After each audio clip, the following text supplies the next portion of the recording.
आज 3D animation की मदद से एक ऐसे केस की बात करेंगे कि वीडियो खत्म होते होते आपके पैरों के नीचे से जमीन खिसक जाएगी। 15 साल पहले इस घर में 4 लोग रहते थे, माँ बाप, उनकी बेटी और एक नेपाल का नौकर। रात को सब अच्छे से सोए थे, लेकिन सुबह उठे तो बेटी खुद के बेडरूम में मरी पड़ी थी। माँ बाप ने आरोप लगाया कि नौकर मार के भाग गया है, लेकिन एक दिन बाद नौकर खुद उसी घर की छत पर मरा हुआ मिला और इसी कारण बेटी को मारने का सारा शक माँ बाप पर चला गया। लेकिन चौंकाने वाली बात पता है क्या है? चौंकाने वाली बात यह है कि आज 15 साल बाद भी ये केस कभी सॉल्व ही नहीं हो पाया। इस केस पर एक मूवी भी बन चुकी है, एक बुक भी लिखी जा चुकी है, पुलिस और सीबीआई ने भी पूरा जोर तक लगा लिया, लेकिन ये केस आज भी मोस्ट मिस्टीरियस केस बन के रह गया है। चलो शुरू से समझो उस दिन क्या हुआ। देखो, ये घटना नोएडा के जलवायु विहार अपार्टमेंट के मकान नंबर L32 की है। ये मकान 2 डॉक्टर पति पत्नी राजेश तलवार और नुपुर तलवार का था। इस घर में इन दोनों के अलावा 2 लोग और रहते थे, राजेश तलवार और नुपुर तलवार की बेटी आरुषि तलवार और उनका नेपाल का नौकर हेमराज बंजाड़े। 3D में अगर मैं आपको इस घर का मैप समझाऊं तो ये राजेश और नुपुर तलवार का बेडरूम था, पास में ही ये उनकी बेटी आरुषि तलवार का बेडरूम था और लिविंग रूम के गैप के बाद यहाँ घर के बाहरी हिस्से में नौकर हेमराज बंजाड़े का बेडरूम था। इस केस में गेट्स को लेकर भी काफी कंफ्यूजन था, इसलिए वो कंफ्यूजन भी मैं आपका अभी ही दूर कर देता हूँ। देखो, ये घर की मेन एंट्रेंस थी और यहाँ टोटल 3 दरवाजे थे। ये था सबसे बाहर वाला गेट जो कि सिर्फ धक्का देके भी खोला जा सकता था। उसके बाद ये बीच वाला ग्रिल डोर जिसमें ऑब्वियसली कुंडी लगाई जा सकती थी और सबसे अंदर था ये मेन वुडन डोर। लेकिन इन तीनों गेट्स के अलावा यहाँ पर एक बहुत ही इम्पोर्टेंट कैच है। सबसे बाहर वाले और मिडल वाले डोर के बीच में हेमराज के रूम में जाने का दरवाजा भी था और हेमराज के रूम से एक दरवाजा घर के अंदर भी जाता था। कहने का तात्पर्य ये है कि इस घर के मेन गेट्स को यूज किए बिना ही हेमराज के गेट्स के थ्रू कोई भी घर के अंदर या बाहर आ जा सकता था। चूंकि आपने घर का नक्शा अच्छे से समझ लिया है तो अब इस केस को समझने में और भी मजा आएगा। बात 15 मई 2008 की है और ये असली कहानी है, यानी हत्याकांड से एक दिन पहले हर दिन की तरह आरुषि जल्दी उठकर स्कूल जाने की तैयारी में लग गई। हेमराज खाना रेडी कर रहा था और आरुषि की माँ यानी नुपुर तलवार आरुषि को स्कूल के लिए रेडी करने में लग गई। आज यानी 15 मई 2008 को आरुषि स्कूल जाने के लिए बहुत एक्साइटेड थी, क्योंकि कल के बाद स्कूल में गर्मियों की छुट्टियां पड़ने वाली थी।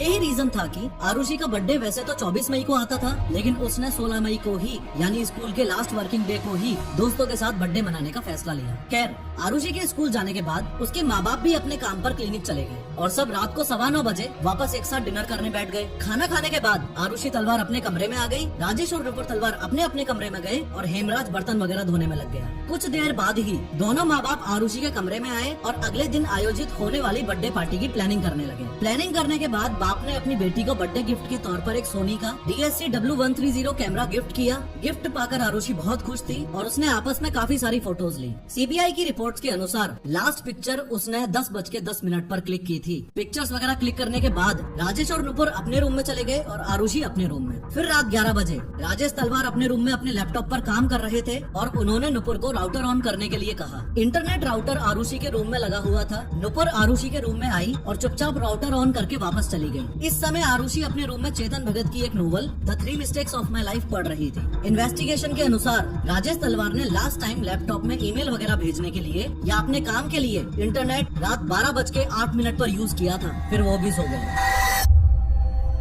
और उनके सोने के बाद उस 15 मई की रात 12 बजे से सुबह 6 बजे के बीच में कुछ ऐसा हुआ जिसने पूरे देश को हिला के रख दिया। इस रात ने पुलिस और सीबीआई की काबिलियत पर सवाल उठाया और ये रात दुनिया की सबसे रहस्यमयी रात बनकर रह गई। अगले दिन यानी 16 मई 2008 को सुबह 6 बजे घर की नौकरानी भारती मंडल सफाई के लिए पहुंची और उसने पहली डोरबेल बजाई तो किसी ने दरवाजा नहीं खोला। दूसरी बार बजाई, किसी ने दरवाजा नहीं खोला। तीसरी बार बजाने पर आरुषि की माँ यानी नुपुर ने दरवाजा खोला। ये बात बहुत अजीब थी। भले ही भारती को ये नौकरी ज्वाइन किए 6 दिन ही हुए थे, लेकिन डेली एक बेल में ही घर का नौकर हेमराज दरवाजा खोल देता था। खैर, एक बार फिर बता दूं कि टोटल 3 दरवाजों में से फिलहाल नुपुर ने ये सबसे अंदर वाला वुडन दरवाजा खोला है और भारती मंडल अभी भी सबसे बाहर वाले दरवाजे के बाहर ही खड़ी है। अब नुपुर बीच वाला दरवाजा खोलने के लिए आगे बढ़ती है तो देखती है कि वो बाहर से बंद है। फॉलोइंग दिस भारती से पूछती है कि हेमराज कहाँ गया। भारती बोलती है मुझे नहीं पता। फिर नुपुर बोलती है कि वो दूध लेने गया होगा, इसलिए बाहर से लॉक करके गया होगा, तो 5 मिनट वेट कर ले। रिस्पॉन्स में भारती बोलती है कि मुझे और जगह भी सफाई करने जाना है, आपके पास एक्स्ट्रा चाबियां होंगी, वो आप बालकनी से नीचे फेंक दो, मैं नीचे जाके चाबी लाके खुद ही खोल लूंगी। नुपुर ने चाबी फेंकने के दौरान हेमराज को फोन लगाया और आप लोग बहुत ध्यान से सुनना इस बात को कि हेमराज के फोन पर रिंग भी गई थी, किसी ने फोन उठाया भी था, लेकिन 2 सेकंड बाद काट के स्विच ऑफ कर दिया और वो फोन आज तक कभी किसी को कहीं नहीं मिला। खैर, नुपुर बालकनी से चाबी फेंकती है, भारती चाबी लेकर ऊपर आती है और जैसा कि मैंने आपको बताया था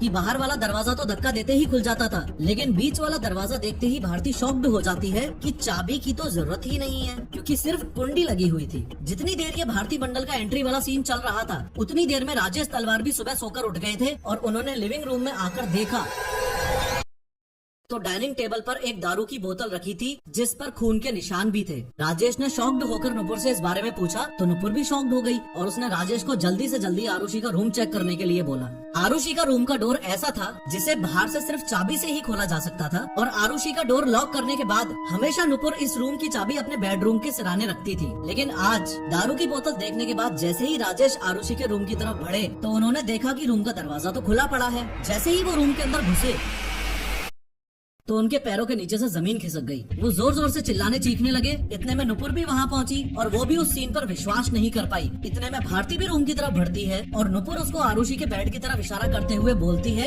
ये देखो हेमराज क्या करके भाग गया। और आरुषि के रूम में बेड पर खून से लथपथ आरुषि मरी पड़ी थी। उसके सिर पर किसी चीज से वार किया गया था और उसका गला काट दिया गया था। इसके बाद भारती ने तलवार से पड़ोसियों को इन्फॉर्म करने की इजाजत ली तो उन्होंने परमिशन दे दी और ये इस पूरे केस की सबसे बड़ी गलती थी, या फिर सबूत मिटाने की साजिश भी, Who knows?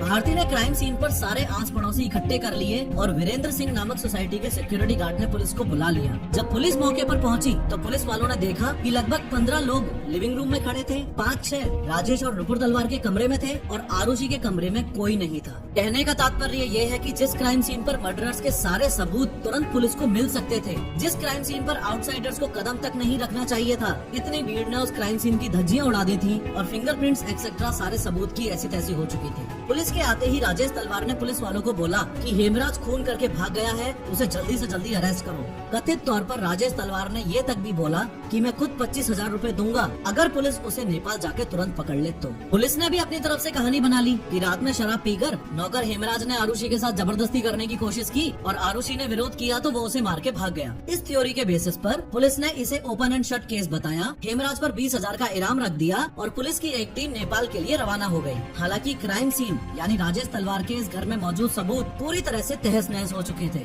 पर फिर भी पुलिस ने फिंगरप्रिंट्स, आरुषि के कपड़े, बेडशीट एक्सेट्रा सब फॉरेंसिक वालों को हैंड ओवर कर दिया। क्राइम सीन के इन्वेस्टिगेशन के दौरान पुलिस को छत की ओर जाती हुई सीढ़ियों पर खून के धब्बे मिले, लेकिन छत का दरवाजा बंद था तो पुलिस वालों ने राजेश तलवार से चाबी मांगी। चाबी ढूंढने के लिए राजेश तलवार काफी देर तक अपने रूम में ही रहे और पुलिस ने जब दोबारा चाबी मांगी तो वो भड़क गए।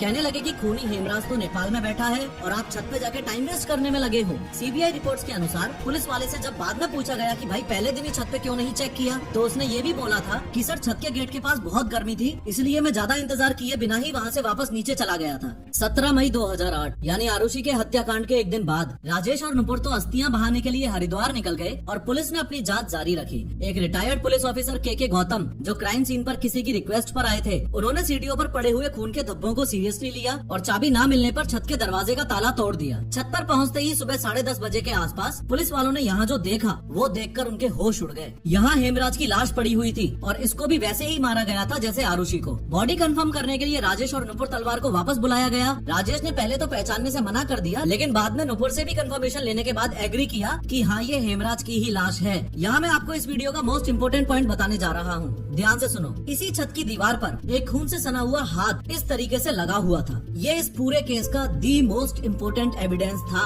अगर पुलिस ने इस हाथ को सबूत के तौर पर सीरियसली लिया होता तो ये केस तब ही सॉल्व हो गया होता। लेकिन मुझे पता है आप क्या सोच रहे हो, ये तो भारतीय पुलिस है। खैर, अब पुलिस का पूरा शक राजेश और नुपुर तलवार पर आ गया था।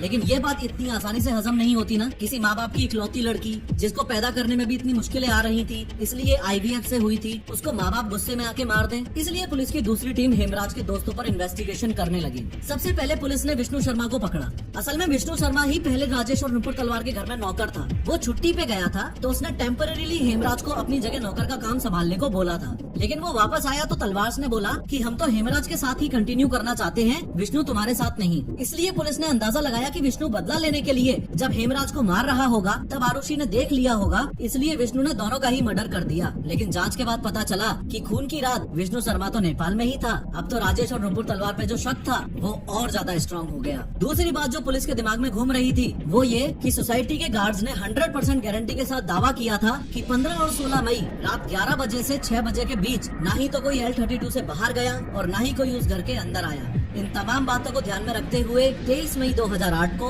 पुलिस ने राजेश तलवार को अरेस्ट कर लिया और उस दिन लखनऊ डिवीजन के IG inspector general of police Gurudarshan Singh ने प्रेस कॉन्फ्रेंस करके कुछ ऐसी बात बोली कि पूरी दुनिया राजेश और नुपुर तलवार के खिलाफ हो गई। हालांकि इस प्रेस कॉन्फ्रेंस में गुरुदर्शन सिंह ने आरुषि का नाम भी एक बार तो गलत लिया कि 16 तारीख को शारुति तलवार और हेमराज का कत्ल हुआ।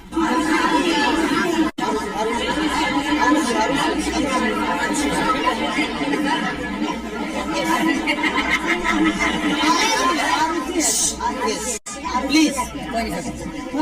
लेकिन पुलिस ने बताया कि राजेश तलवार का उन्हीं के क्लिनिक में एक्स्ट्रा मैरिटल अफेयर था। इस बात का पता आरुषि को लग गया था। स्ट्रेस में आके आरुषि ने हेमराज से ऐसी बातें करनी शुरू की और वो दोनों नाजायज संबंध में आ गए थे। 15 और 16 मई की रात जब राजेश तलवार पानी पीने के लिए उठे तो उन्होंने देखा कि आरुषि का रूम का डोर खुला हुआ है। अंदर जाते ही उन्होंने देखा कि वो दोनों आपत्तिजनक स्थिति में हैं। तो राजेश हेमराज को मारते मारते ऊपर ले गए, छत पर उसे जान से मार दिया, फिर नीचे आके भारी मात्रा में शराब पी और अपनी बेटी आरुषि को भी मार दिया। लेकिन इस बयान के थ्रू इतनी छोटी बच्ची के कैरेक्टर पर कीचड़ उछाली जा रही थी, इसलिए लोगों ने जम के पुलिस का विरोध किया। फॉलोइंग दिस पुलिस ने प्रेशर में आके अपना बयान बदल दिया और बताया आरुषि को अपने पिता राजेश तलवार के क्लिनिक में एक्स्ट्रा मैरिटल अफेयर का पता चल गया था, वो उसे ब्लैकमेल करने लगी थी, इसलिए राजेश तलवार ने अपनी बेटी आरुषि की हत्या कर दी। इस कांड को हेमराज ने देख लिया था, इसलिए राजेश ने उसे भी मार दिया। इन शॉर्ट उस बयान के बाद काफी इन्वेस्टिगेशन हुए, लेकिन ओवरऑल सिचुएशन ये थी, 2 सीबीआई की टीम इन्वॉल्व हुई थी। पहली सीबीआई की टीम ने इन्वेस्टिगेशन के बाद ये क्लेम किया था कि मर्डर कृष्णा थडरई ने किया है। कृष्णा भी असल में नेपाल का ही था, नौकर हेमराज बंजाड़े का दोस्त था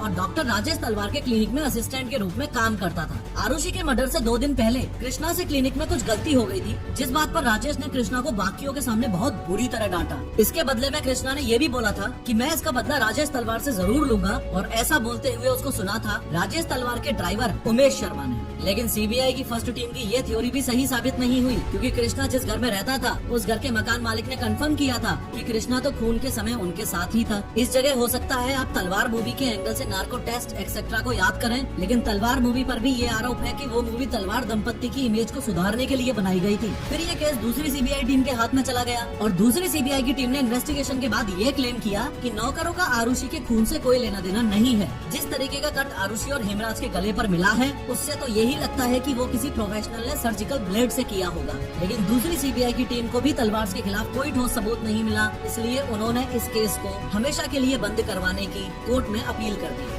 ये केस इंडिया का मोस्ट मिस्टीरियस मर्डर केस माना जाता है। ये केस आज तक सॉल्व ना हो पाने के पीछे मेन रीजन तो नोएडा पुलिस ही है। अगर नोएडा पुलिस ने घर की छत पर लगे उस ब्लडेड हैंड को सीरियसली ले लिया होता तो खूनी आराम से पकड़ा जाता।